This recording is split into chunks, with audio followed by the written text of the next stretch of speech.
ભરૂચ નગરપાલિકાની 17 જુલાઈએ યોજાયેલી સામાન્ય સભાની કાર્યવાહી અને તેમાં થયેલા ઠરાવોને રદબાતલ જાહેર કરવાની માંગ વિપક્ષ કોંગ્રેસ દ્વારા કરવામાં આવી રહી. ભરૂચ નગરપાલિકાની 17 જુલાઈએ યોજાયેલી સામાન્ય સભા બાદ રાજકીય ગરમાવો જોવા મળ્યો છે. નગરપાલિકાના વિપક્ષી સભ્યોએ પાલિકાના ચીફ ઓફિસરને આવેદનપત્ર પાઠવી સભાની સમગ્ર કાર્યવાહી અને તેમાં થયેલા ઠરાવોને રદબાતલ જાહેર કરવાની માંગ કરી છે. વિપક્ષના સભ્યોના આક્ષેપ મુજબ સામાન્ય સભા દરમિયાન વર્ષ 2025-26ના હિસાબોને મંજૂરી આપવા સંબંધિત મુદ્દે ચર્ચા ચાલી રહી હતી. આ દરમિયાન વિપક્ષ દ્વારા મુખ્ય અધિકારી સમક્ષ હિસાબોને લગતા પ્રશ્નો અને પુરાવા આધારિત ખુલાસાઓ માંગવામાં આવ્યા હતા. જો કે મુખ્ય અધિકારી જવાબ આપે તે પહેલા સત્તાધારી પક્ષના સભ્યો દ્વારા હોબાળો મચાવવામાં આવ્યો હોવાનું આવેદનપત્રમાં જણાવાયું છે.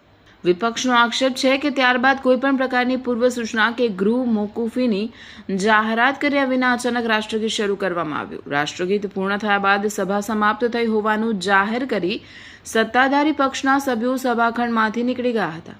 આવેદનપત્રમાં જણાવ્યું છે કે એજન્ડાના ક્રમાંક 4 સહિતના અનેક મુદ્દાઓ પર ચર્ચા કે મતદાન થયું ન હતું, છતાં સભા પૂર્ણ જાહેર કરવામાં આવી હતી. વિપક્ષે આ સમગ્ર પ્રક્રિયાને ગુજરાત નગરપાલિકા અધિનિયમ 1963 તથા સભાના નિયમોનું ઉલ્લંઘન ગણાવ્યું છે. વિપક્ષી સભ્યોએ રજૂઆત કરી છે કે 17 જુલાઈની સામાન્ય સભાની સમગ્ર કાર્યવાહી ગેરકાયદેસર જાહેર કરી રદબાતલ કરવામાં આવે. એજન્ડાના અધૂરા મુદ્દાઓ સંબંધિત કોઈ ઠરાવો પસાર થયા હોવાનું દર્શાવવામાં આવે તો તેના પર તાત્કાલિક રોક લગાવવામાં આવે, તેમજ સભાની વિડીયોગ્રાફી અને મિનિટ્સ બુકની તટસ્થ તપાસ કરવામાં આવે. લોકોના પૈસાનો વહીવટ પોતે કરી અને વિરોધ પક્ષને દબાવવાનો શાસનનો વહીવટ હતો. કાલે એક પણ મુદ્દા અમારા સાંભળવામાં નથી આવ્યા.